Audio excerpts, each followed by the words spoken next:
अब आउँदैछ नौरथा दशैं हतियार उद्याएर हामी पूजा गर्छौं अन्यायीहरूको टाउको छिनाउन मैले रवि लामछानेलाई काठमाडौँ ल्याउनुस् भने सुरुमा बोली मान्छे म के खाने ओलीजीले व्हाट इज ही डुइङ त्यो नालीमा बसेको किरा तिमी अब जानुपर्ने स्थान अर्कै छ छक्क पर्छु के म त कुरा सुन्दाखेरि पनि हिन्दूले मृत्युदण्ड दिन्छ हाम्रो दर्शन दण्डको हो कुहिएको हात छ भने कुहिएको हात काट्न पर्यो न ज्यान लिन्छ त्यसले भुटुन पनि चाहियो त तरकारी पनि चाहियो यदि म प्रधानमन्त्री भएँ भने पहिलो दिन हामी मृत्युदण्डतिर पनि जानै पर्छ रवि लामछानेलाई उहाँले चाहेकै जेलमा भन्छु अझ म अहिले नक्कुमा म भन्छु उहाँलाई दिल्ली बजारमै उहाँले बाँध्नु भएको छ यी मोन्स्टरहरू भइसक्यो नेपालीमा राक्षस भन्न पर्छ राक्षस भन्ने शब्दै राम्रो छैन मैले 3 टाउके मोन्स्टर यो भार भइसक्यो मुलुकलाई यसभन्दा पहिल्यै जेल सार गर्नका लागि उहाँले निवेदन दिँदा किन ल्याइएन अहिले किन त्यहाँ चुनाव लड्ने सबै दलका नेतालाई त्यहाँ पुगेर रवि लामिछानेज्यूलाई त्यति बेला किन भने यसको अर्थ के हो भने रासपाका साथीहरूले बुझ्न गाह्रो हुन्छ अहिले त्यहाँ रूपन्देहीमा उहाँलाई जेलमा त्यही राखिरहँदा उहाँलाई भेट्न जाने आउने इत्यादि चहल पहल बढ्छ र चुनावमा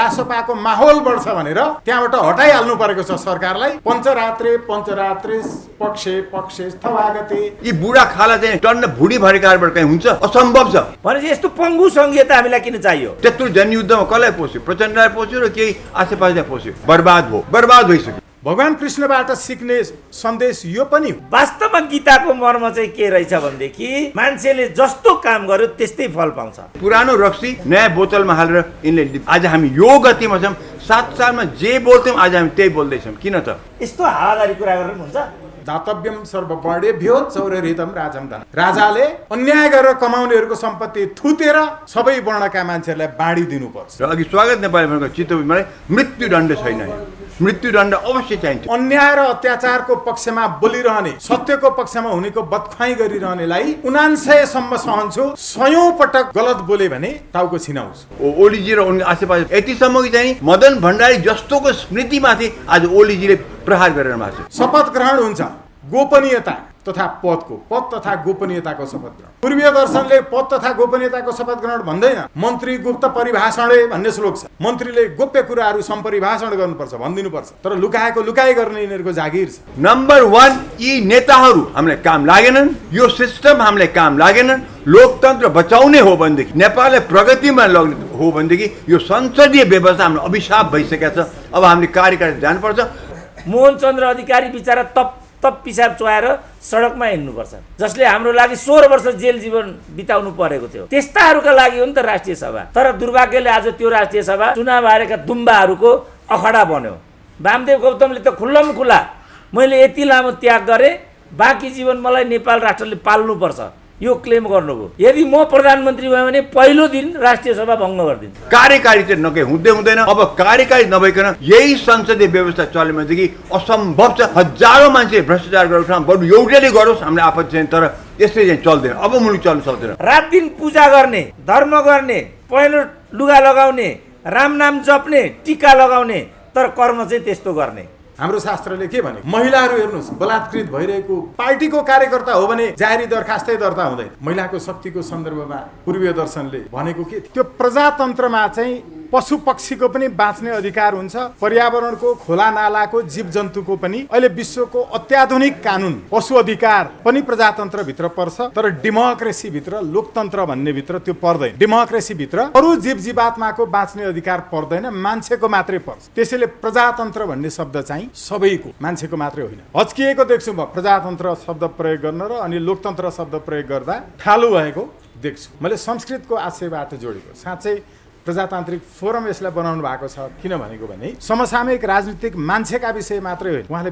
विभिन्न क्षेत्रका विभिन्न पहलुहरूमा छलफल गराउनु भएको छ आज कृष्णको महत्व यति एउटा श्लोकबाट बुझ्न सकिन्छ एकोस्पि कृष्णस्य कृतः प्रणामो दशवास्य मेधावृथेन तुल्य दशवास्य मेधि पुनरेति जन्म कृष्ण प्रणामी न पुनर्भवाय हामीले 10 अश्वमेध यज्ञ गरेको फल भन्दा पनि अश्वमेध यज्ञ भनेको एक अश्वमेध यज्ञ भनेको 1 लाख घोडाहरूलाई बलि दिएर गरिने यज्ञलाई अश्वमेध यज्ञ भनिन्छ त्यो यज्ञ भन्दा पनि ठूलो फल भगवान कृष्णलाई एकचोटि प्रणाम गर्यो भने कृष्ण प्रणामी न पुनर्भवाय फेरि भवसागरमा आउनु पर्दैन भगवान कृष्ण भन्ने बित्तिकै हामी मक्खन सम्झिन्छौँ गोपिनी सम्झिन्छौँ बाँसुरी सम्झिन्छौँ तर भगवान कृष्णको मक्खनसँगको सम्बन्ध केवल 8 वर्षसम्म मात्रै भयो 8 वर्षपछि उहाँले मक्खन खानु भएन गोपिनीहरूसँगको सम्बन्ध केवल 16 वर्षको उमेरसम्म मात्रै भयो बडा महत्त्वपूर्ण छ बाँसुरीको सम्बन्ध पनि त्यही 16 वर्षसम्म मात्रै छ। भगवान कृष्णले गोपिनीको सारी लुकाइदिएको अनि कदमको रुखमा चढेर कृष्ण बाँसुरी बजाउँथ्यो भन्ने भजन गाउँदै छमछमी नाचेको सारी लुकाइदिएको मात्रै हामी सम्झन्छौँ। तर भगवान कृष्णले त्यो सारी फिर्ता गर्दा के भनेर फिर्ता गर्नुभयो गोपिनीहरूलाई त्यहाँसम्म पुग्दैन।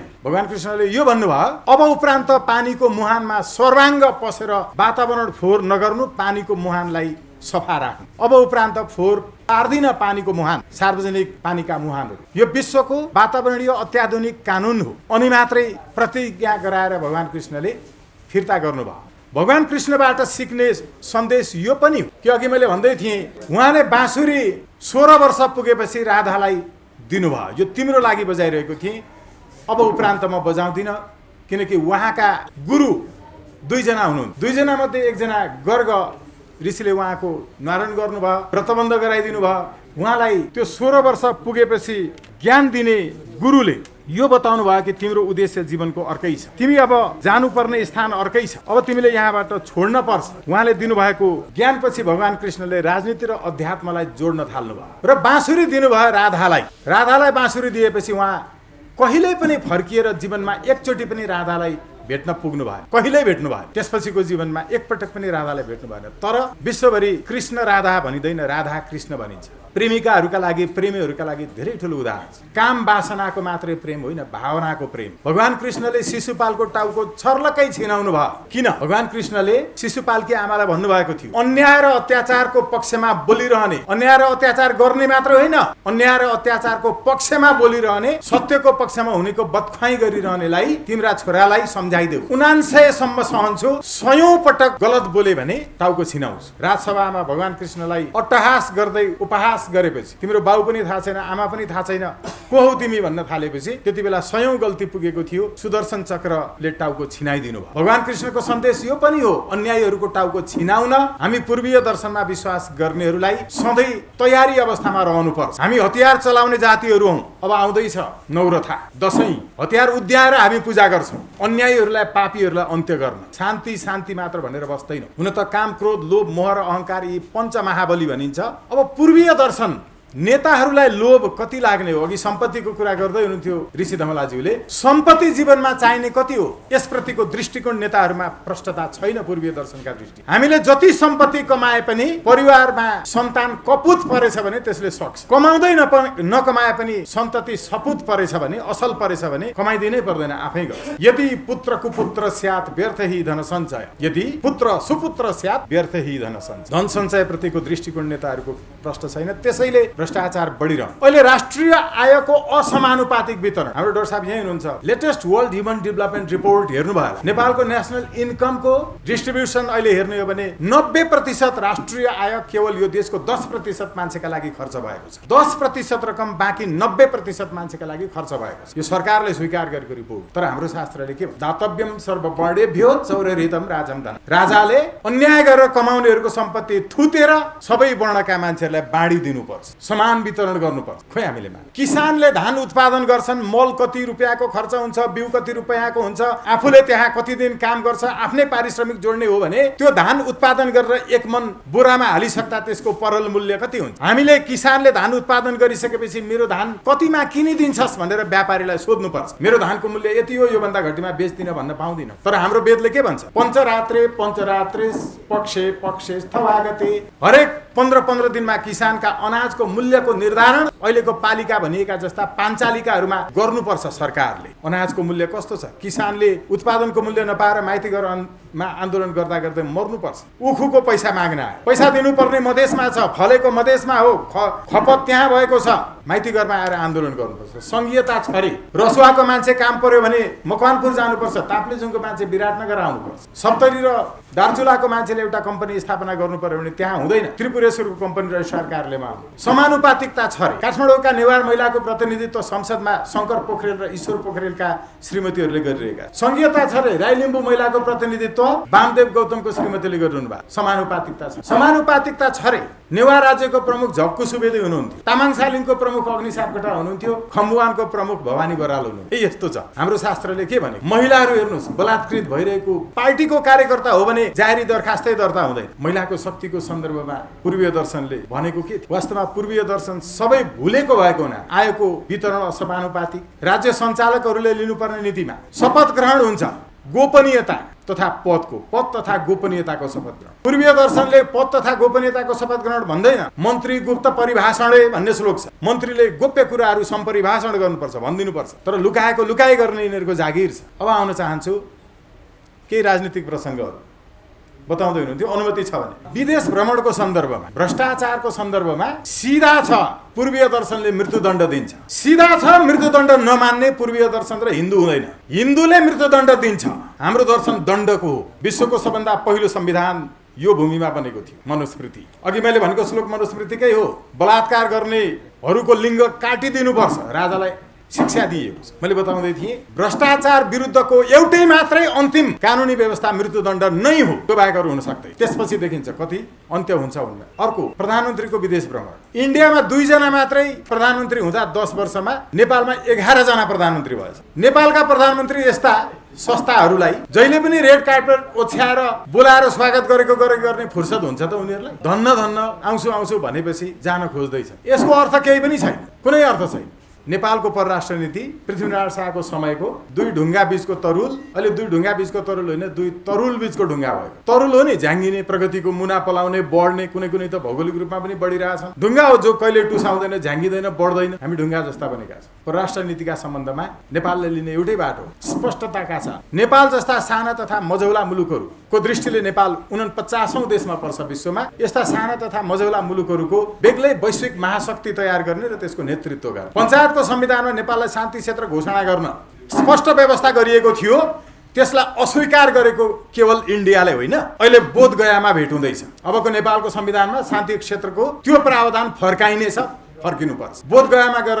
केपी ओलीज्यूले हामी यो प्रस्ताव अब नेपालको संविधानमा फेरि इन्कर्पोरेट गर्नका लागि गर्दैछौँ भनेर आउनुपर्छ। यो हो त्यहाँको सन्देश। वर्षहरू बिते होलान्, राष्ट्रले बिर्सँदै हामी मित्रवत व्यवहार गर्छौँ। मित्र नै हुनका लागि, छिमेकी हुनका लागि र सधियार हुनका लागि फरक फरक प्रवृत्तिहरू हुन्छ। साथ सिमाना जोडिएको सधैँ छिमेकी नहुन सक्छ। छिमेकी 10 घर परतिरको पनि हुन सक्छ, त्यसलाई नेबर भन्छ इङ्ग्लिसमा। साथ सिमाना जोडिएको छ भने र व्यवहार मित्रवत छैन भने त्यसलाई छिमेकी भनिँदैन, सधियार भनिन्छ।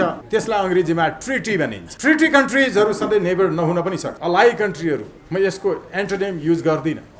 समतुल्यताका दृष्टिले, ऐतिहासिकताका दृष्टिले बुझिने गरिकन, हेरिने गरिकन। अब अर्को जेलको प्रसङ्ग ल्याउनु भएको थियो ऋषि धवलाज्यूले, रवि लामिछानेज्यूको सम्बन्ध। भगवान कृष्ण पनि जेलमै जन्मिनु भएको थियो। जेल बस्दा पर्दा, जेलमा जन्मिँदा केही पनि फरक पर्दैन, त्यो राम्रै हो। विद्रोह त्यहीँबाट सुरु हुन्छ, ठिक छ। तर मेरो दृष्टिकोण फरक छ। यसभन्दा पहिल्यै जेल सार गर्नका लागि उहाँले निवेदन दिँदा किन ल्याइएन? अहिले किन त्यहाँ चुनाव लड्ने सबै दलका नेतालाई त्यहाँ पुगेर रवि लामिछानेज्यूलाई त्यति बेला किन भनेन? यसको अर्थ के हो भने रासपाका साथीहरूले बुझ्न गाह्रो हुन्छ। अहिले त्यहाँ रूपन्देहीमा उहाँलाई जेलमा त्यही राखिरहँदा उहाँलाई भेट्न जाने आउने इत्यादि चहल पहल बढ्छ र चुनावमा रासपाको माहौल बढ्छ भनेर त्यहाँबाट हटाइहाल्नु परेको छ सरकारलाई, काठमाडौँतिर ल्याउनु परेको छ। कारण यति मात्रै, अरू केही पनि होइन। अस्ति गृहमन्त्रीले भनेको, राजेन्द्र लिङ्गदेनज्यूले भनेको, सबैले भनेको यो मात्रै हो। माया गरे जस्तो देखेर, सिगान पुसिदिए जस्तो गरेर नाक काट्न खोजेको। यो के हो भने चुनावको माहौल त्यहाँ उहाँ रहिरहनु भयो भने बढ्ने छ रासपाको भनेर मात्रै त्यहाँबाट हटाउन खोजिएको, कुनै दया माया होइन। यहाँभित्र राजनीति त्यो छ। यसो भएको हुनाले ऋषि धवलाज्यूले अघि सत्य भन्नुभएको छ। पहिला कुरा गीताको बारेमा, श्रीकृष्णको बारेमा मेरो लागि चाहिँ गीताको चाहिँ कृष्ण नै सबभन्दा महत्त्वपूर्ण हो। त्यहाँ भनिन्छ के भने गीतामा जे छ कृष्णको चाहिँ जो पर्सनालिटी छ नि, वेदको सबभन्दा ठुलो ज्ञाता नै कृष्ण हो भनेर भनिएको छ। चाहिँ नि सबभन्दा महत्त्वपूर्ण कुरा छ। र त्यहाँ गीताले भन्नुभएको छ नि अन्याय नसहनु। So that's the first thing. So अन्याय नसहनु, र उहाँ वेदको सबभन्दा ठुलो ज्ञाता हो। प्रस्ताउनु भयो के भने विदेश भ्रमणको कुरा, र उहाँले भन्नुभयो अब ओलीजी जाँदाखेरि 3टा सर्वशक्तिमान व्यक्तिहरू भेट्दै हुनुहुन्छ, जिपिङ, यता मोदी र चाहिँ हाम्रो ट्रम्प, र भनौँ अब नेपालको विकासलाई उहाँले केही गर्नुपर्छ। ऋषिजीलाई म सम्झाउँछु, उहाँले अहिले यत्रो अभियान चलाएको व्यक्ति, त्यत्रो अभियान कसैले चलाएको छैन नेपालमा, कुनै नेताले पनि चलाएको छैन। त्यत्रो अभियान चलाउने व्यक्तिले आज भन्नुहुन्छ कि चाहिँ नि नेता बाहिर गएर, विदेशमा गएर विदेशी नेताहरूको कुरा गरेर नेपालको प्रगति ल्याउँछ भन्नुहुन्छ तपाईँले। ऋषिजीले आफै देखाउँछ, एउटै व्यक्ति आज नेपालमा चाहिँ नि यत्रो देशव्यापी भ्रमण गरेर जनताको नारी छामे, मैले कुनै बिरामीको नारी छामे छु, उहाँले देशभरिको माने कहाँ विकटको नारी छाउने व्यक्तिले आज भन्न सुहाउँछु कि चाहिँ नि ओलीजी विदेश गएर विदेशको नेताहरूसँग कुरा गरेर नेपालको प्रगति गर्छु भन्नुहुन्छ। कत्रो काम गर्ने बाज उहाँले बुझ्न सक्नु भएन र आज उहाँले ओलीलाई चाहिँ नि ट्रम्पलाई भेटेर चाहिँ मोदीलाई जीलाई भेटेर गुहार माग्नु भएको छ कि नेपालको प्रगति गराऊ भने त्यो कुरा बिल्कुलै गलत हो। प्रगति नेपाल भित्रैबाट हुन्छ र ऋषिजीले राम्रै बुझ्नु भएको छ कि चाहिँ नि उहाँले त्यसैको अभियानमा चलाउनु भएको छ। नम्बर 1 हाम्रो चाहिँ प्रगति नभएको कारण के भ्रष्टाचार हो, त्यही नै हो। नम्बर 2 दण्डहीनता र अघि स्वागत नेपाली भनेको चितवनलाई मृत्युदण्ड छैन, मृत्युदण्ड अवश्य चाहिन्छ। यो 3टा कुरा चाहिँ यहाँ नेपाल भित्रैबाट गर्नुपर्छ, बाहिरबाट हुने कुरा बाहिरबाट फुलजरी गरौँला, बाहिरबाट सहयोग लिउँला, तर नेपालमा नेपालीले नै गर्नुपर्छ, उपाय छैन हामीलाई। र ऋषिजीको यो क्याम्पेन म त्यसमा एकदमै मैले असाध्यै महत्त्वपूर्ण हिसाब लिएको, कुनै नेताले गरेको छैन यस्तो उहाँले जानु भएको छ। उहाँ त्यसमा निकै जोड दिनुभएको थियो तर आफै बोल्दाखेरि कुरा खुस्काइदिनु भयो, खुट्टै खुस्काइदिनु भयो। अब हाम्रो अहिलेका नेताहरूको कुरै न नेपालीमा राक्षस भन्नुपर्छ, राक्षस भन्ने शब्दै राम्रो छैन। मैले 3 टाउके मन्स्टर यो भार भइसक्यो मुलुकलाई। भगवानले अवतार लिनुहुन्छ जब चाहिँ नि राक्षसहरूले संसार ध्वस्त पार्छन्। आज हाम्रो यो मुलुकले नेपाल राष्ट्रले चाहिँ नि यो 3 टाउके मन्स्टर धान्न नसक्ने अवस्था पुगेको छ। किन एउटा छोडे अर्को यिनीबाट हामी मुक्ति हुनै पर्यो। त कसरी हुने त्यसमा पो हामी जोड दिनु पर्यो। मैले हेर्दाखेरि त हेर्नुहोस् मेरो उपाय सिम्पल छ। अहिलेसम्म जे जति आन्दोलन 7 सालदेखि भए, जे जति क्रान्ति भन्नु जनयुद्ध भन्नु सबै कम्प्रोमाइजमा टुङ्गिएको हो, सहमतिमा टुङ्गिन कहिले पनि टुङ्गिएन, कम्प्लिट टुङ्गिएन। जहिले पनि पुरानो रक्सी नयाँ बोतलमा हालेर यिनले आज हामी यो गतिमा छौँ। 7 सालमा जे बोल्थ्यौँ आज हामी त्यही बोल्दैछौँ। किन त हाम्रो देशले एउटा यस्तो रेभोल्युसन खोजेको छ जो टुङ्गोमा पुगेर चाहिँ नि साँच्चै नै चाहिँ नि नेपाली जनताको हित गर्नको लागि, न कि कुनै नेतालाई पोस्नको लागि त्यो किसिमको हामीले रेभोल्युसन खोजे होइन। आज त्यत्रो जनयुद्धमा कसलाई पोस्यो? प्रचण्डलाई पोस्यो र केही आसेपासेलाई पोस्यो। त्यत्रो चाहिँ कङ्ग्रेसको त्यो 7 सालको आन्दोलन कसलाई पोस्यो? आज देउवा र उनको ग्रुपलाई पोसिराखेको छ। त्यत्रो घाँटी कटुवा पार्टी भन्ने दाग लगाएर आएको चाहिँ एमाले आज कसलाई पोसिराखेको छ? आज ओलीजी र उनको आसेपासे यतिसम्म कि चाहिँ मदन भण्डारी जस्तोको स्मृतिमाथि आज ओलीजीले प्रहार गरेर भएको छ। मदन भण्डारी त हामी सबैले सम्मान गर्ने व्यक्ति हो। आज उहाँको स्मृतिमाथि मदन भण्डारी फाउन्डेसनमाथि आज प्रहार गर्नुहुन्छ। मदन भण्डारीको यतिवटा श्रीमती छ भन्नुहुन्छ, मदन भण्डारी सहकारीमा ठगी गरेर भन्नुहुन्छ। मैले के गरे ओलीजीले? What is he doing? मैले कति सन्तुलन त उहाँले गुमाउनु भएको छैन। त्यसले यी नेताबाट अब हुँदैन हेर्नुहोस्। त्यसैले हाम्रो नेपालमा अब चाहिँ यो सबैको जड भ्रष्टाचार भएको हुनाले र त्यो भ्रष्टाचारको पनि जड त्यसलाई मौलाउन दिएको चाहिँ संसदीय व्यवस्था नै हो। जतिसुकै संसदीय व्यवस्था त वकालत गर्नुहोस्, होइन यसलाई समय चाहिन्छ। कति चाहियो? 7 सालदेखि चलिरहेको छ। अब समय छैन। अब अर्को यही 84मा पनि हामी यही सिस्टम लिएर जाने हो भने 5 वर्ष नेपाल डुब्छ। त्यसले उपाय छैन। दण्डहीनता र चाहिँ भ्रष्टाचार केही मात्रामा रोक्ने क्षमता हुन्छ भनेदेखि हामीले टोटली कार्यकारी चाहिँ हुँदैन। अब कार्यकारी नभइकन यही संसदीय व्यवस्था चल्यो भनेदेखि असम्भव छ। हजारौँ मान्छे भ्रष्टाचार गरेको ठाउँ बरु एउटैले गरोस्, हामीले आपत्ति छैन, तर यसरी चाहिँ चल्दैन। अब मुलुक चल्न सक्दैन। मैले 7 सालदेखि देखेँ, मैले 17 साल देखेँ, मैले 36 साल देखेँ, मैले 46 साल देखेँ, 62 साल देखेँ। कति दिन अरूमा कति देख्ने? जहाँको त्यही छ, जताबाट हेरे पनि ब्याक टु मङ्गलबान छ। अवस्था ठिक छैन नेपालमा। अब चाहिँ नि नम्बर 1 यी नेताहरू हामीलाई काम लागेनन्, यो सिस्टम हामीलाई काम लागेनन्। लोकतन्त्र बचाउने हो भनेदेखि, नेपाललाई प्रगतिमा लग्ने हो भनेदेखि यो संसदीय व्यवस्था हाम्रो अभिशाप भइसकेको छ। अब हामीले कार्यकारी जानुपर्छ। अब त्यसमा चेक एन्ड ब्यालेन्स गरेर हिँड्नुपर्छ। चेक एन्ड ब्यालेन्स नगरी हुँदैन। तर कमसेकम एउटा कार्यकारी आएर बाहिरबाट चाहिँ मन्त्री लिएर, पार्लिमेन्टबाट होइन बाहिरबाट मन्त्री लिएर असल व्यक्ति लिएर अगाडि बढ्नुपर्छ। अब राष्ट्रपति चुनाव होस् कि प्रधानमन्त्री चुनाव होस्, एक्जाम्पल दिउँ तपाईँलाई। आज ऋषि तपाईँलाई उठ्यो, जित्न सक्छ। भोट डर छोडेर केही उठ्नुहुन्छ, पाउनुभयो चान्स। आज यिनको कहाँ चान्स छ भन्नुहोस् मलाई? ऋषि आज रवि लामिछाने उठ्नुभयो, के भयो? 21 वर्ष सिधेर बसमा कति पावर छ? के नि के त्यो सुनामीमा उहाँले खत्तम पारेछ। राष्ट्रिय प्रजातन्त्र पार्टी 15वटा सिट छ। के हुन्छ जब यस्ता व्यक्ति र अन्य पनि छन् यस्ता जो चाहिँ नेपाल बनाउन सक्छन्, यस्ता व्यक्ति चान्स कहिले पाउने त? यो व्यवस्थामा पाउँदैन, असम्भव छ। असल व्यक्ति, ताल नलागे व्यक्ति, क्षमता भएका व्यक्ति, युवा व्यक्ति चान्सै पाउँदैन। यी बुढा खाला चाहिँ टन्न भुडी भरेकाबाट कहीँ हुन्छ? असम्भव छ। र यही भन्छ यही सिस्टम ठिक छ, यही सिस्टम ठिक छ। त्यो नालीमा बसेको किरा त्यो नालीमै फस्टाउन चाहन्छ, कुरा त्यो। त्यसैमै उनी टन्न मोटाएका छन्, तीबाट त्यही खाएर उनी बाँचेका छन्, त्यही खाएर मोटाएका छन्।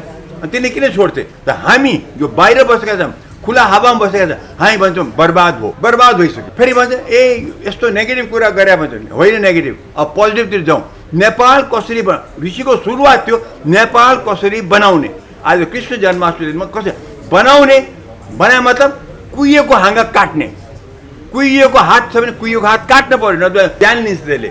अब अहिले यो संसदीय व्यवस्था यो लोकतन्त्र यो व्यवस्था ठिक भएन। हामीले लोकतन्त्रबाट अर्को व्यवस्थामा जान पर्यो नत्र भने लोकतन्त्र बाहिरबाट कोही आउँछ र बाहिरबाट आयो भनेदेखि त हामी फेरि ब्याक टु बी पुरानै शासनमा जान्छौँ। त्यो हामीले चाहेका हुन् त हामी कसैले चाहेका छैनौँ। त्यसैले बुद्धि पुऱ्याउँ। बुद्धिजीवीहरूले कुरा गर्नु पर्यो। बुद्धिजीवीहरू मौन बसेका छन् किनभने सबै आसेपासे त्यही पोलिटिकल पार्टीको आसेपासे बसेका छन्। म्याक्सिमम सो कल बुद्धिजीवीहरू उनले बोल्दैनन्। किन बोल्दैन नि कुनै बेला फल झर्ला भने आशामा बसेका छन्। इन्डिपेन्डेन्ट जेन्युन सुरेन्द्र केजी जस्ता यही ऋषि धमला जस्ता कहाँ पाइन्छ भन्नुहोस् मलाई यिनीहरू जब यस्ता व्यक्ति अब नेपाल हाँक्ने चाहियो हामीलाई। अब म होइन मेरो उमेर बढिसक्यो म सक्दिनँ तर उहाँहरू त युवा हो। यस्ताले चान्स कहिले पाउने। हामी अब अन्याय र अत्याचार नसहौँ। अब हामी चाहिँ नि सही कुरा बोलौँ नडराउँ। यो व्यवस्था चलेन।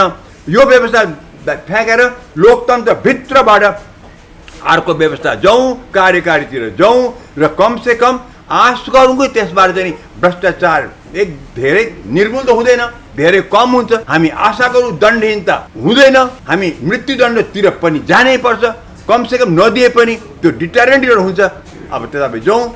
यही हो प्रेस्क्रिप्सन अब मुलुक बनाउनुको लागि। जिपिङ र चाहिँ ट्रम्प र चाहिँ मोदीबाट नेपाल बन्ने होइन।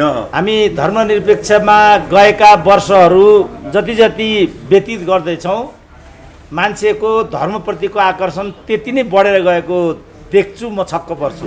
एकातिर धर्मनिरपेक्ष भनेका छौँ धार्मिक स्वतन्त्रताको कुरा छ धर्मबाट टाढा भन्ने कुरा छ। अर्कातिर मान्छेको धर्मप्रतिको आसक्ति चाहिँ बढै गइराखेको छ। यसबाट धर्म एउटा जीवन्त पक्ष हो। यसभन्दा पर मान्छे जान सक्दैन भन्ने कुराको दृष्टान्त बाहेक अर्को निष्कर्ष निकाल्न सकिँदैन। जब म बिहानै मोर्निङ वाकमा निस्केको हुन्छु यो काठमाडौँमा कोही मान्छे पिपलको पूजा गरिरहेको देख्छु। यो दक्षिणी ढोकामा पुगेपछि सिंहदरबारको त्यो जुन बसेराज छ त्यसको ठ्याक्क अपोजिटपट्टि भित्रपट्टि एउटा मन्दिर रहेछ। क्या कुन चाहिँ मन्दिर हो त्यहाँ सानो एउटा छिण रहेछ। हरेक मान्छे त्यो छिणबाट हेर्ने अनि त्यहाँबाट मन्दिर रोक्ने त्यस्तो गरेको पाउँछु। छक्क पर्छु कि म त कुरा सुन्दाखेरि पनि। जस्तो त्रिभुवन विश्वविद्यालयको सबभन्दा धेरै तलब खाने भनेको चाहिँ मै हुँ प्रोफेसर। त्यसको तलब हुन्छ 55,000। सञ्चय कोष इत्यादि काटिँदाखेरि तल झरेर 47,000 बाँकी रहन्छ होला। 47,000 मध्ये 2वटा कोठा लिनु पर्यो त्यतिले पुग्दैन होला। बच्चा हुन्छन् होला 3टा कोठा लिनु पर्यो भने 25,000 त्यो भइहाल्यो। रह्यो 17,000 जति। अब यो 17,000ले के हुन्छ ल भन्नु त। अब यहाँ खरदारले जीवनयापन गर्नुपर्नेछ पिउनले जीवनयापन गर्नुपर्नेछ। राजनीतिमा जाँदाखेरि नेताहरूले कार्यकर्ता पाल्नु पर्नेछ। पत्रकारितामा आउँदाखेरि सायद समयमा तलब दिने भनेको हाम्रो ऋषि धमलाको रिपोर्टर्स क्लब र प्राइम टेलिभिजन मात्रै होला। नागरिक दैनिकमा पनि मैले धर्ना छ भन्ने सुनेको थिएँ। कान्तिपुर प्याक भएको छ अरे। अनि भ्रष्टाचार नगरिकन कसरी पेसा चल्छ त हाम्रो देशमा। अब यो युट्युबका पत्रकारहरू अब कहीँबाट अझ दर्ता गर्नुपर्छ शुल्क तिर्नुपर्छ भनेर पछाडिबाट यसो गर्छन्।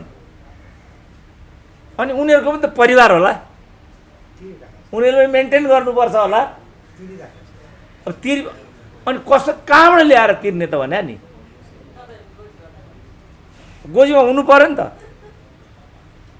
यो भ्रष्टाचारको जड हो र यो भ्रष्टाचारको स्रोत हो।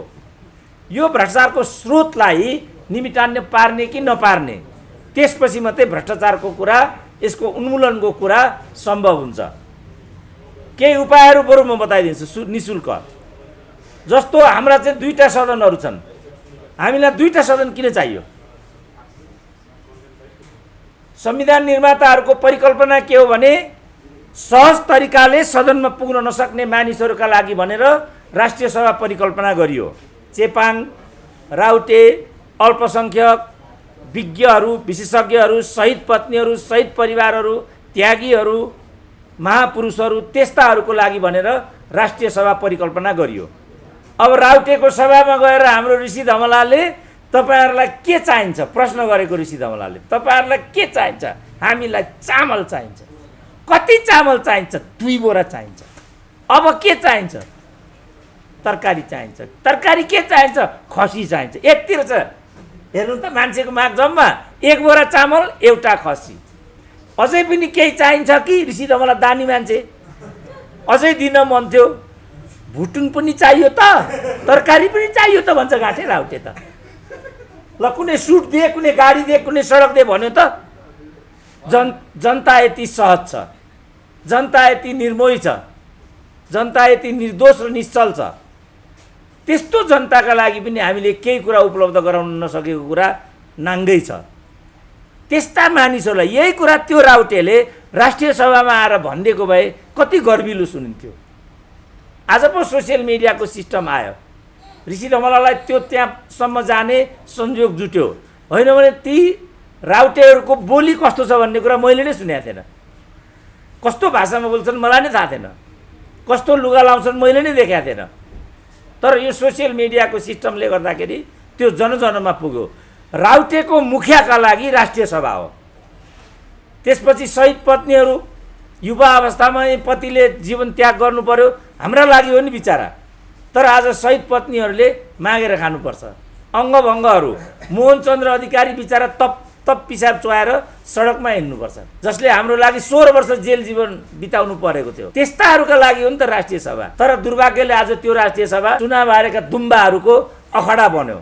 वामदेव गौतमले त खुल्लम खुल्ला मैले यति लामो त्याग गरेँ, बाँकी जीवन मलाई नेपाल राष्ट्रले पाल्नुपर्छ यो क्लेम गर्नुभयो। यदि म प्रधानमन्त्री भएँ भने पहिलो दिन राष्ट्रिय सभा भङ्ग गरिदिन्छु। त्यसपछि प्रतिनिधि सभाको कुरा छ, त्यहाँ त्यतिका सांसदहरू किन चाहियो? राजाले 150बाट काम चलाएको थियो, अझ त्यति पनि थिएन, 140 थियो।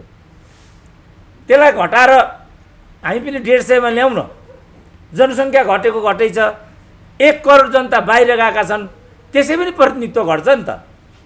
त्यसपछि जो प्रादेशिक संरचना छ, यो प्रादेशिक संरचनाको पहिलो चरणमा जिल्ला विकास समिति त तुरुन्तै हटाइहाल्नुपर्छ। तुरुन्तै भरे नै क्या, सङ्घीयतामा गइसक्यो जिल्ला समन्वय किन चाहियो हामीलाई भनौँ त? 77 जना लाउकेहरू त्यहाँ बसेर खान्छन्, तिनलाई भर्ती गर्ने आउरे बाउरेहरू तिनको वरिपरि, तिनको सचिवालय हुन्छ, संरचना हुन्छ, त्यसलाई धान्नु पर्यो, त्यसलाई पाल्नु पर्यो। त्यो किन चाहियो हामीलाई? त्यो हटाइदिने। त्यसपछि प्रादेशिक संरचनालाई स्थगनमा पठाइदिने, स्थानीय निकायलाई शक्तिशाली बनाइदिने। 18वटा विश्वविद्यालय छन्, त्यसलाई घटाएर 4वटामा ल्याइदिने। 42वटा दूतावास छन्, त्यसलाई घटाएर 20मा ल्याइदिने। कति पैसा चाहियो तपाईँलाई? सी जिनपिङ पनि चाहिँदैन, मोदीलाई पनि ढोक्नु पर्दैन, बोधगया जानु पनि पर्दैन। किन जाने बोधगया? यहीँ पशुपतिनाथ छँदैछ, त्यहीँ लुम्बिनी छँदैछ, किन बोधगया जानु पर्यो? जहाँ बुद्ध जन्मे त्यही पवित्र छ, जहाँ बुद्धले बुद्धत्व प्राप्त गरेका थिए त्यसको तुलनामा।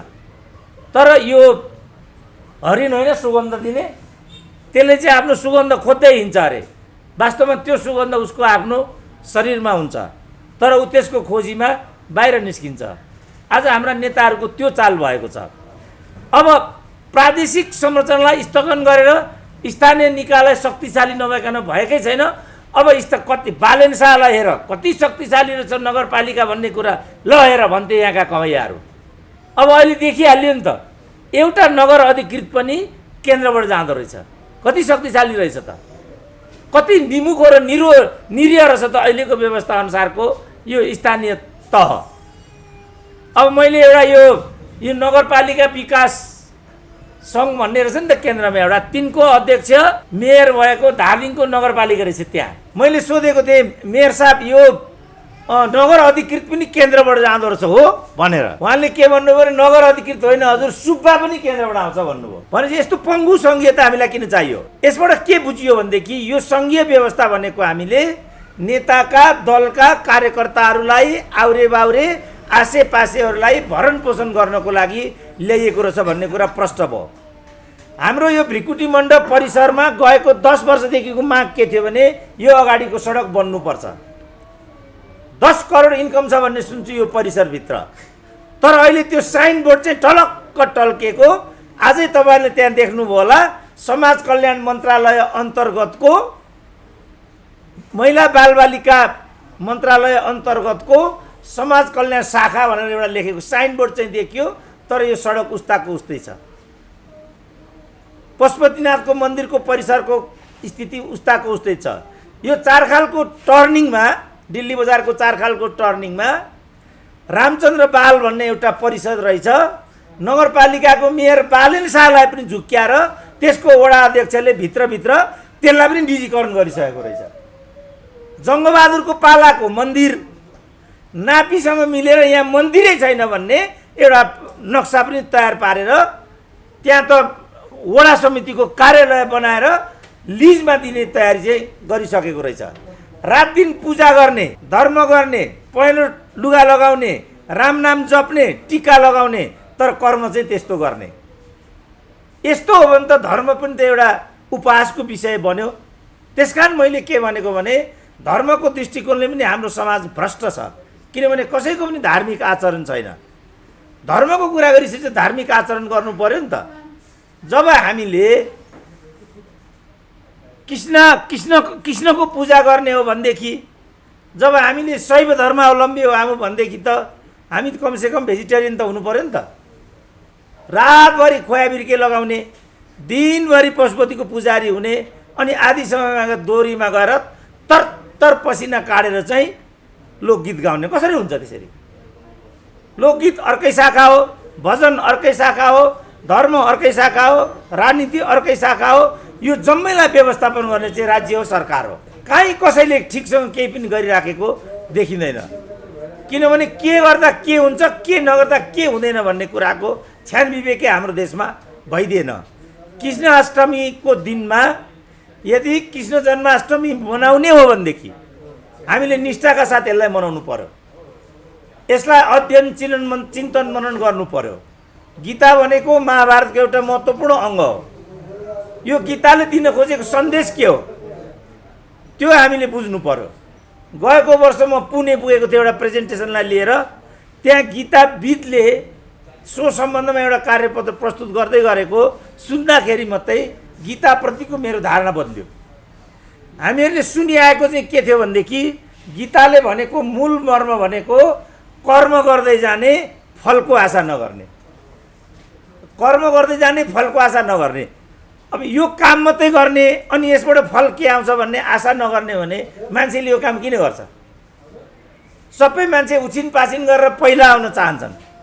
सबभन्दा पहिला केन्द्रमा यो माइक राख्न चाहन्छन्। यहाँ बहिनी त्यहाँ कमर कसेर अस्ति पनि उसलाई नै बसेको देखेँ, आज पनि उसलाई नै बसेको देखेँ। किन बस्ने त उसले? त्यहाँ पक्कै फलको आशा छ। छिटो आएर मैले यहाँ गरेँ भने केही पाउँछु, यसले केही परिणाम दिन्छ। त्यसकारण कर्म गर्ने, फलको आशा नगर्ने भन्ने हुँदैन। वास्तवमा गीताको मर्म चाहिँ के रहेछ भनेदेखि मान्छेले जस्तो काम गर्यो त्यस्तै फल पाउँछ। सही काम गर्यो भने सही फल पाउँछ, गलत काम गर्यो भने गलत काम पाउँछ। गीताको मूल मर्म भनेको चाहिँ यो हो। यसलाई सम्झेर हामी सकेसम्म गलत काम नगर्नेपट्टि जाउँ, असल काम गर्नेपट्टि लागौँ। यो नै कृष्ण जन्माष्टमीको वास्तविक मर्म हो। योभन्दा परतिर गएर हामी केही पनि कृष्ण जन्माष्टमी मनाउँछौँ भनेदेखि यो धर्मको नाममा पहेँलो लुगा लाएर धर्म बेच्ने, चन्दा उठाउने, टाउकामा कन्ट्रासेप्टी राखेर कथा वाचन गर्ने, अनि श्रीमतीलाई दुःख दिएर घरबाट निकाल्ने। नारी कल्याण, नारीको कल्याण गर्नुपर्छ। जुन घरमा नारीहरू हाँस्छन् त्यो घरमा लक्ष्मीको बसोबास हुन्छ। यस्तो हावादारी कुरा गरेर पनि हुन्छ? आजसम्म त भयो यही नि। अब हुँदा हुँदा त संसद पनि कहाँ आइपुग्यो? बहुविवाह गर्न पाइन्छ। ल हेर, किन यस्तो गरेको भन्दा कयौँ नारीहरू त्यो दुष्चक्रमा परिसकेका छन्। उनीहरूको कल्याणको लागि बहुविवाह गर्नु पर्यो भने त्यसो हो भने त ती नारीहरू हजुर के हो? दुईटाको समस्या हो हजुर? मर्द हुनु पर्यो। म मर्द छैन, त्यसै पनि नगर्नु त। यो मर्द नामर्दको कुरा होइन, यो सामाजिक दायित्वको कुरा हो, महिला सशक्तिकरण र अधिकारको कुरा हो। र मैले के भनेको थिएँ भने त्यस्तो हो भनेदेखि विभिन्न गलत कामबाट कुनै बच्चा जन्मेको हो भनेदेखि त्यसलाई रेपमा हाल्नु पर्यो। पुरुषलाई महिलाको व्यवस्थापन गरिदिनु पर्यो। जन्मेको बच्चालाई आमाको नामबाट नागरिकता दिनु पर्यो। कथाको अन्त्य भइहाल्यो नि। होइन, उसलाई पुरुषलाई जेल हालेर होइन, उसलाई फाँसी दिएर रेप गर्न पाइन्छ? म तिमीलाई रेप गर्छु, पाइन्छ? पाइन्छ त्यस्तो? हजुर, सुत्नु किन? रेपिस्ट हो नि, आजभोलि त पशुले पनि नसोधिकन त्यो काम गर्दैन नानी। देखिएन, पशुभन्दा गएको देख्यो, छोरीलाई बलात्कार गरिसक्यो हरामीले यहाँ। हो, अघि फाँसीको कुरा आयो नि, भ्रष्टलाई भन्दा पहिला यसलाई गर्नुपर्छ भन्छु म चाहिँ। अब त्यो त नानी फेरि कथाको विषय त्यतातिर नजु मिठु मिठु हो। अब समय 15 मिनट छ समय। त्यसो भएको हुनाले मेरो चाहिँ भनाइ के छ भने भ्रष्टाचार भन्दा पनि सामाजिक मुद्दा अहम छन्। भ्रष्टाचारलाई न्यूनीकरण मात्रै गर्न सकिन्छ। यदि भ्रष्टाचारै उन्मूलन गर्ने भने सामाजिक न्यायको बन्दोबस्त हुनु पर्यो। सामाजिक न्याय सम्बन्धी शिक्षकहरू कटौती गर्न थालिएको छ अहिले। हिजो 68 वर्षलाई दिइन्थ्यो वृद्ध भत्ता, अब 70 वर्ष भनिँदैछ। किनभने हाम्रो आय घटेको छ। कल कारखानाहरू बन्द भएको छन्। कल कारखाना किन बन्द गरेको भन्यो भने दरबारीहरू छ भन्छन्, बोल्नै हुँदैन। 21औं शताब्दीमा कल कारखाना बन्द गरेर समृद्धिमा जान सकिन्छ? 21औं शताब्दीमा त कल कारखाना खोल्नु पर्यो, कृषिको व्यवसायीकरण गर्नु पर्यो, भाइ छोरालाई यहीँ जब दिनु पर्यो। आज हेर त हाम्रो प्रवीण जोशीको हालत कस्तो छ त्यहाँ, विपिन जोशीको हालत कस्तो छ। आज उसको ज्यान रक्षाको लागि बहिनी जानु पर्छ, यस्ता बहिनीले। अनि त्यसो भने सरकारको काम के हो? त्यहाँको राजदूतावासको काम के हो? मट्टु दलाललाई लगेर राजदूत बनाएको हुन्छ, अब मनोविदलाई लगेर अर्थमन्त्री बनाएको हुन्छ, 7 क्लासहरू लगेर मनोविदलाई लगेर परराष्ट्र मन्त्री बनाएको हुन्छ। यस्ता अर्थशास्त्र पढेका, हलो जोतेर बस्नुपर्ने छ, अर्थशास्त्रको पुस्तक नदेखेकाहरू अर्थशास्त्रको व्याख्या गर्छन्। उहाँहरूले ताली बजाउनुपर्छ। अनि परिणाम आएन भने तल चाहिँ कार्यकर्ताहरू छाती पिट्छन्, काँड आउँछ परिणाम। दुध दुन्यो भने गाईलाई घाँस हाल्नु परेन। मैले देखेको प्राथमिक विषय यो छ। ऋषि धमलाजीले दिएको समय सिद्धियो। मेरो विचार सुनिदिएकोमा, ऋषि धमलाले मौका दिएकोमा म त्यो पनि त न्याय हुँदैन नि। त्यसैले डिभोर्स गर्ने इक्वल राइट दिउँ, महिलालाई पनि दिउँ, पुरुषलाई पनि दिउँ। न कि एकचोटि बिहा गरिसकेपछि आजीवन पुरुषको वरिपरि महिला घुम्नुपर्छ भन्ने बाध्यता छ। त्यो दाम्लो हो र विवाह भनेको। अनिखेरि एउटै नारीसँग कुरो मिलेन, पुरुष त्यही नारीको वरिपरि डरले घुमिरहनु पर्ने हो र उसले डिभोर्स गरेर आफ्नो जिन्दगी बिताउनै नपाउने कुरो हुन्छ र। त्यसैले म अलिकति फ्रिडम, इन्डिभिजुअल फ्रिडम भन्ने भएको हुनाले इन्डिभिजुअल लिबर्टीमा चाहिँ हामी के भन्छौँ, जीवन तिम्रो हो, तिमीले जिउने हो, तर कानुनअनुसार जाऊ। तिमी डिभोर्स गर, तिमीलाई अर्को 2टा 3टा 4टा 5वटा 6वटा 10वटा कतिवटा विवाह गर्न मन लाग्नु गर, इट्स योर फ्रिडम। तिमी किन रोकिन्छौ? रोक्ने सरकारको हो। पर्सनल लाइफमा इन्टरफेयर गभर्मेन्टले गर्न मिल्छ। त्यसैले हामीले के भन्यौँ भने बिहाको कुरो पनि पर्सनल कुरो हो। अब बिहा कहिले गर्ने? 16 वर्षमा गर्ने कि 18मा गर्ने कि 20मा गर्ने कि 50मा गर्ने कि 70मा पो गर्ने हो कि अथवा विवाह नै नगर्ने हो कि? सरकार किन आउने यसमा? त्यो व्यक्तिको मामला हो। 16 वर्ष गर्न मन लाग्छ 16मा गर्छ, 18मा गर्न मन लाग्छ 18मा, गर्नै मन लाग्दैन गर्दैन, 60मा गर्न मन लाग्छ 60मा गर्छ। त्यसैले हामीले विवाहको उमेरको सम्बन्धमा सरकार नआऊ भन्यौँ। त्यो व्यक्तिगत कुरा हो, धर्म व्यक्तिगत कुरा हो। म हिन्दू धर्म मान्छु कि बौद्ध मान्छु कि क्रिस्चियन मान्छु कि त्यो व्यक्तिको स्वतन्त्रताको कुरो हो। त्यसैले भाषा, कुन भाषा बोल्ने, नेपाली बोल्ने कि होइन, नेवारी मैथिली, कहाँ बस्ने, कहाँ व्यापार गर्ने, त्यो व्यक्तिको स्वतन्त्रताको कुरो। त्यसैले हामी इन्डिभिजुअल फ्रिडम भन्नेहरूले छोरछोरी कति पाउने, 2टा पाउने पर्छ भन्ने कुरो हामी सहमत छैनौँ। नपाउनु पनि सक्छ, त्यो उसको कुरा हो। छोरछोरी कतिवटा पाउने त्यो उसको स्वतन्त्रताको कुरो हो। 2टा पाउने कि 3टा पाउने कि एउटा पाउने कि पाउँदै नपाउने कि त्यो कपुलहरू छलफल गर्छन्।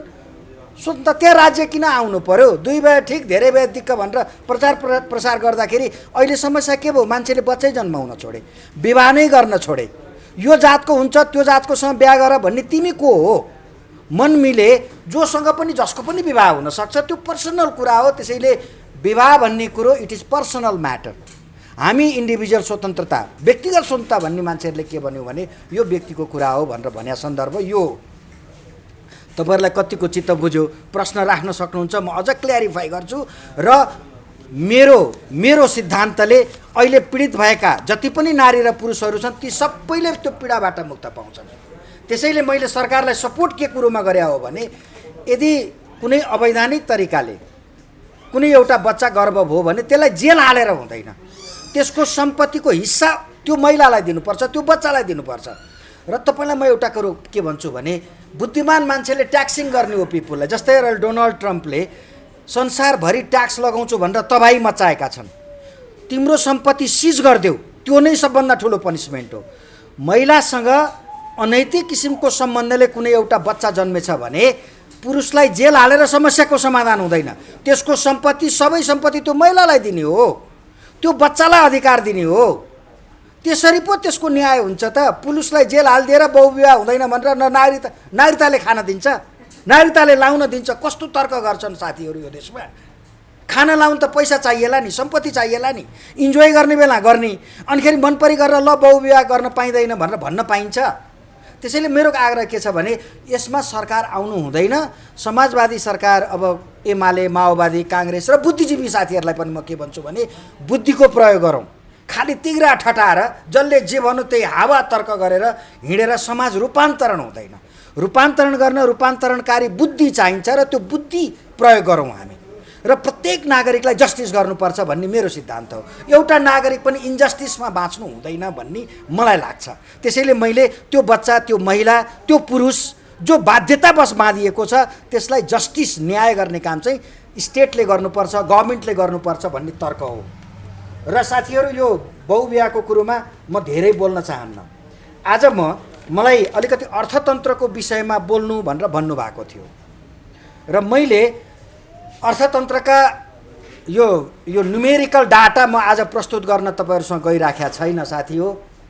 म आज आधारभूत कुराहरू जो नेपाल उल्टो दिशामा हिँडेको छ, नेपालको अर्थतन्त्र कमजोर हुनुमा, नेपालमा गरिबी बढ्नुमा, नेपालमा बेरोजगारी बढ्नुमा हाम्रा केही आधारभूत बुझाइहरू, मिसकन्सेप्सनहरू छन्। ती मिसकन्सेप्सनहरू के हुन् भनेर त्रमा ठुल्ठुला नेताहरूले प्रधानमन्त्रीको बेड्समै बिचौलिया पुग्छ भनेर भने। म आग्रह गर्न चाहन्छु बिचौलिया बिना बिजनेस चल्दैन। एउटा मलाई देश दिनुहोस्, देखाइदिनुहोस् जहाँ बिचौलिया नहोस्। बिचौलियाले हो ट्रान्ज्याक्सनलाई इजी पारिदिने। जस्तै भाटभटिनी सुपरमार्केट बिचौलिया हो। यसले सामान प्रोड्युसरबाट सामान किनेर ल्याउँछ, नेपालका कन्ज्युमरलाई बेच्छ, त्यसैले त्यो बिचौलिया हो। अटो बिजनेस, इन्डिया अनि संसारभरि बनेका सामान, अटो गाडीहरू नेपालमा गाडी विक्रेताहरूले लिएर आउँछन्, नेपालका कस्टमरहरूलाई बेच्छन्। बिचौलिया हुन् उनीहरू। मिडलम्यान भनेकै त्यही हो। उसले कि त कमिसनको लागि काम गर्छ, कहिले मिडलम्यानले प्रफिटको लागि काम गर्छ।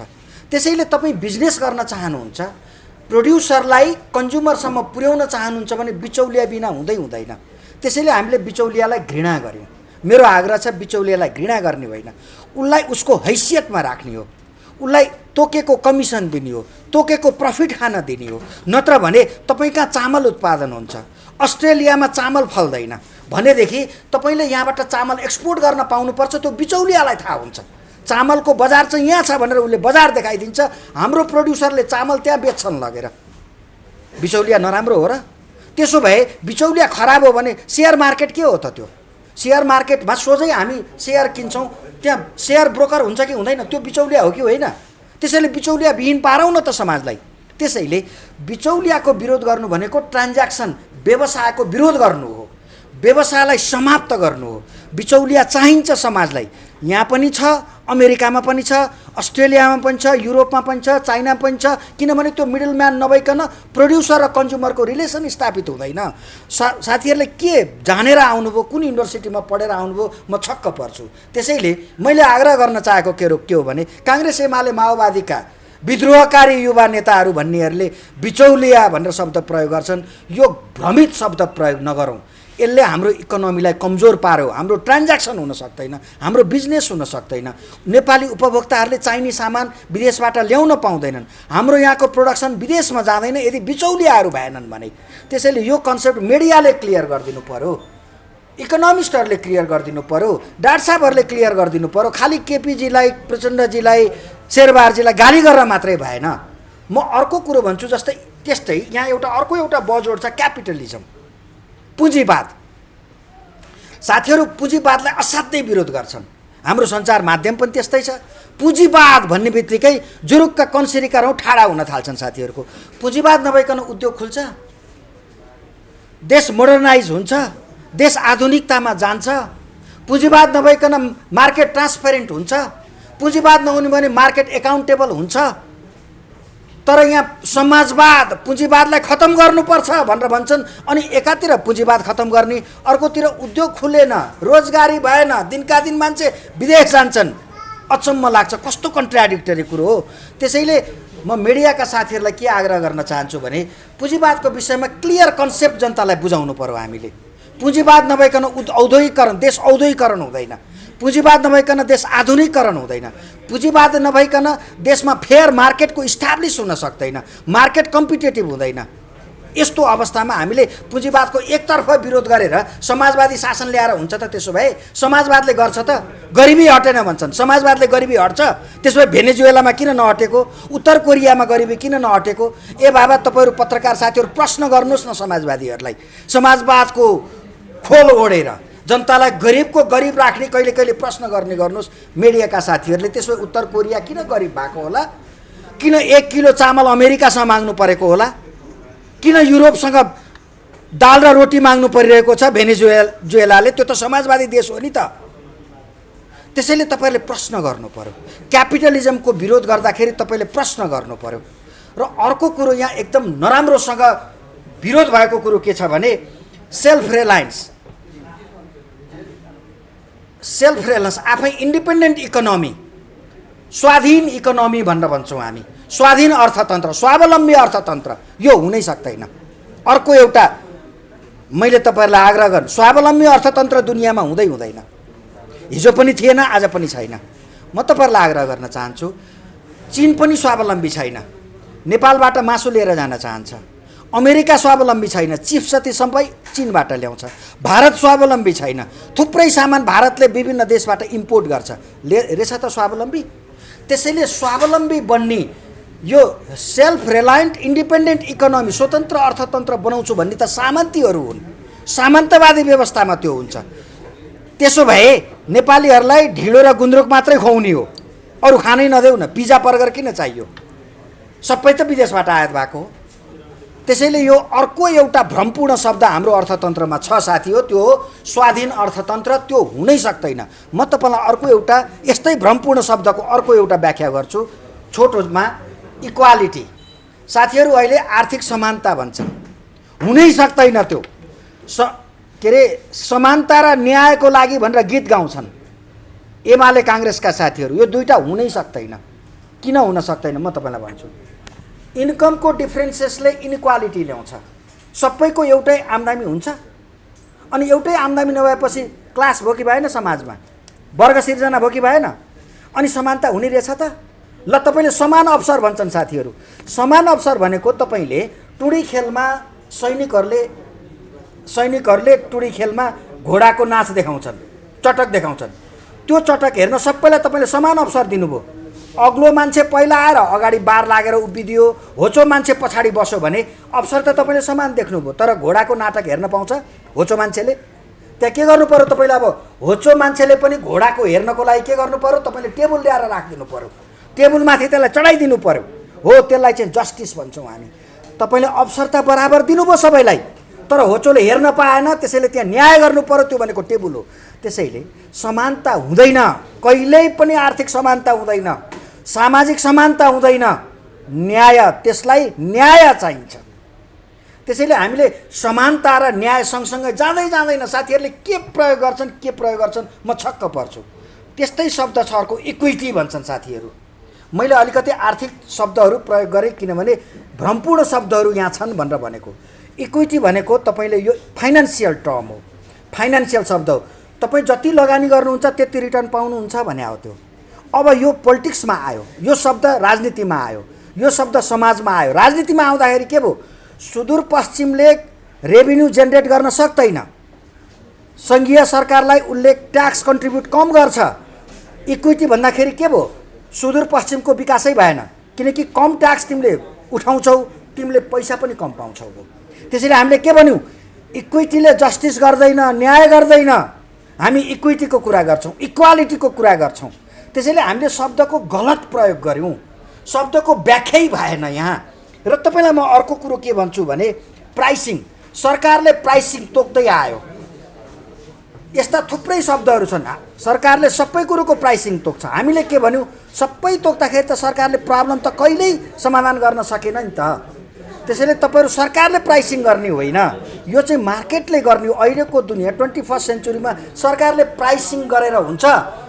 स्कुलको फी सरकारले तोक्ने, मास्टरको तलब सरकारले तोक्ने, औषधिको भाउ सरकारले तोक्ने, उसका कर्मचारीको त उसले तोकोस् ठिक छ, उसको इन्भेस्टमेन्ट नै नभएको ठाउँमा उसले तलब तोक्छ, उसले भाउ तोकिदिन्छ। त्यो न्यायसङ्गत हुन्छ अहिलेको 21st सेन्चुरीको ग्लोबल कन्टेक्स्टमा?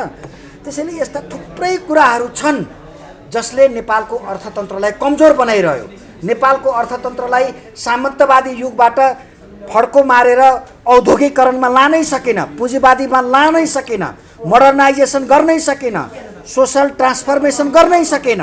त्यसैले मैले के भने यी शब्दहरूको चयन गर्दाखेरि हाम्रा मिडियाका साथीहरूले पनि प्रश्न गर्ने र यो शब्दहरूको क्लियरिटी दिने गऱ्यौँ भनेदेखि कमसेकम जनतालाई न्याय हुन्छ, नेपालको अर्थतन्त्रले न्याय पाउँछ भन्ने सवालहरू, मेरा छोटा कुराहरू राख्दै तपाईँहरूले जहिले पनि यसरी जनतालाई सुसूचित गरिरहनु भएको छ। तपाईँहरूलाई धेरै धेरै धन्यवाद दिँदै आज कृष्ण जन्माष्टमीको उपलक्ष्यमा म तपाईँहरू सबैलाई, आम नेपाली दाजुभाइ दिदीबहिनीहरूलाई धन्यवाद दिँदै म बिदा हुन्छु। धन्यवाद, नमस्कार।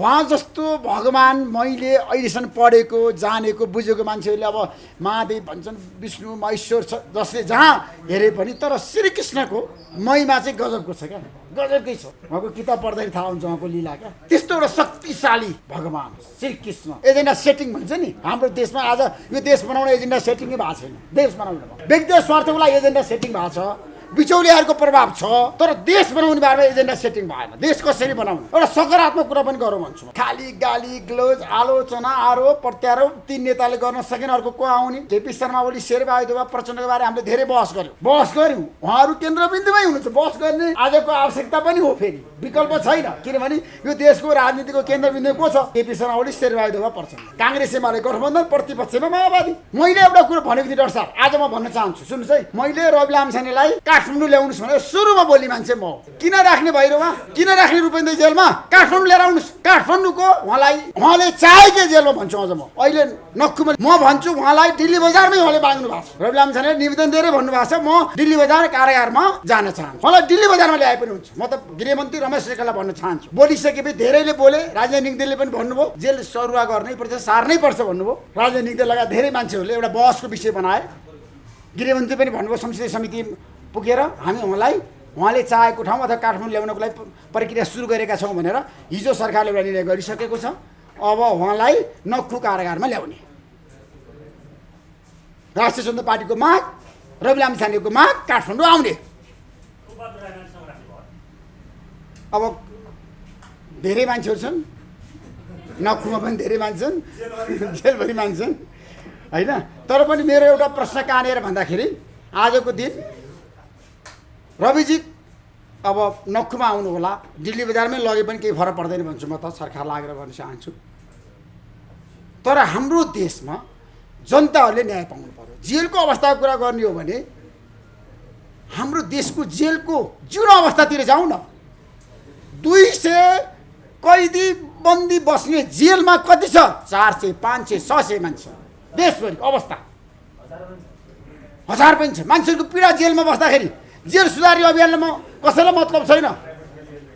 जेलका कैदीबन्दीहरूलाई सुधारेर उनीहरूलाई देश निर्माणमा विकासमा लिएर जाने कतिपय मान्छेहरूलाई, जस्तो ब्याङ्किङ कसिनो मात्रै काम गर्ने मान्छेहरू करिब ब्याङ्कमा 5000 मान्छे छ अरे ब्याङ्किङ कसिनोमा जेल परेका मान्छेहरू। उनीहरूलाई एउटा मापदण्ड बनाएर रिहा गरेर किन हामीले देश निर्माणमा नलगाउने मेरो प्रश्न सरकारलाई। त्यसैले म आजको दिन धेरै विषयवस्तुमा जान चाहन्न।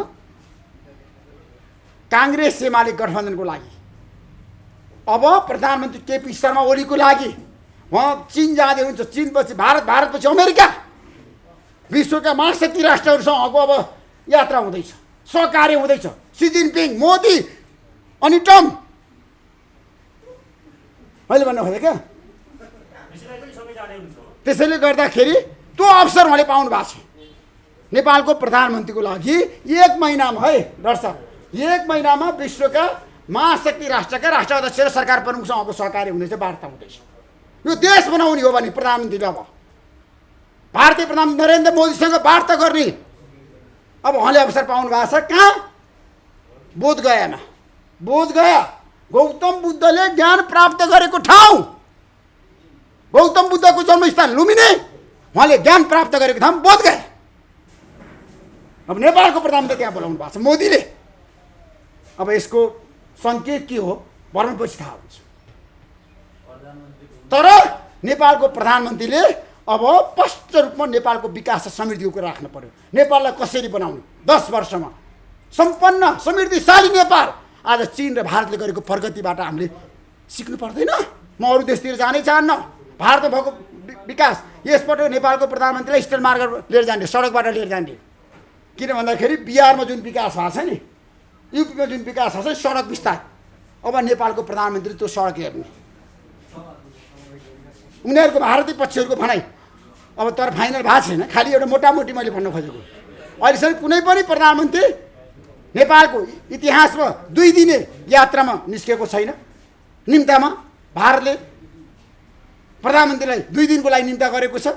31 गते जाने, 1 गते फर्कने र त्यो पनि कहाँ? बोधगया। म गएर वार्ता गर्ने पहिलोपटक नेपालको इतिहासमा, र प्लेनबाट होइन, सकेसम्म सडक मार्गबाट त्यो अवस्था प्राप्त गर्नुभएको छ। त्यसैले मेरो डाक्टर सुन्दरमणि दीक्षित, सुरेन्द्र केसी स्वागत नेपाल आएर के भने यसपटक फेरि उहाँ चिन जाँदै हुनुहुन्छ 14 गते, भदौ 14 गते चिनमा पनि त्यहाँ ठुलो सम्मेलन हुँदैछ। अब नेपालको विकास र समृद्धिको लागि यो अवसर नेपालको प्रधानमन्त्रीले प्रयोग गर्नु पर्यो, देशको लागि, जनताको लागि। र आजको दिन भ्रष्टाचार हाम्रो देशको महारोग हो। श्रीकृष्ण जन्माष्टमीको दिन म भन्न चाहन्छु, भगवान् श्रीकृष्णलाई सम्झेर हाम्रा देशका नेताहरूले अब म भ्रष्टाचार गर्दिनँ र भ्रष्टाचार गर्नेलाई छोड्दिनँ भन्नु पर्यो।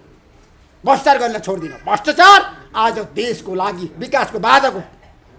त्यसैले ऋषि धमलाको एउटा अभियान छ डाक्टर साहब, भ्रष्टाचार विरोधी अभियानको मैले नेतृत्व गरेर म देशभरि अब जाँदैछु, देशभरि जनताको बिच जाँदैछु। र म 77 जिल्ला जाँदैछु र 77 जिल्लामा जनतासँग अन्तर्क्रिया गर्दैछु, सबै पक्ष राखेर। र डाक्टर सुन्दरमणि दीक्षितलाई म कहाँ बोलाउँछु? डडेलधुरा पनि बोलाउन सक्छु, सुरेन्द्र केसीलाई म मोरङमा पनि बोलाउन सक्छु। म त्यसरी बहस गर्दैछु। अब त्यसरी बैतडी बोलाउँछु, सहर नेपालमा सप्तरी बोलाउन सक्छु। त्यो किसिमको बहस गर्दैछु। देशका नेताहरूलाई पनि दुर्गम ठाउँमा बोलाउने, गाउँपालिकामा, नगरपालिकामा, जिल्लामा बोलाएर बहस गर्ने, देश कसरी बनाउने, कसरी विकास गर्ने। रिपोर्टर्स कलममा मैले 28 वर्ष बहस गरेँ। अब मेरो बहसको केन्द्रबिन्दु जनता, गाउँ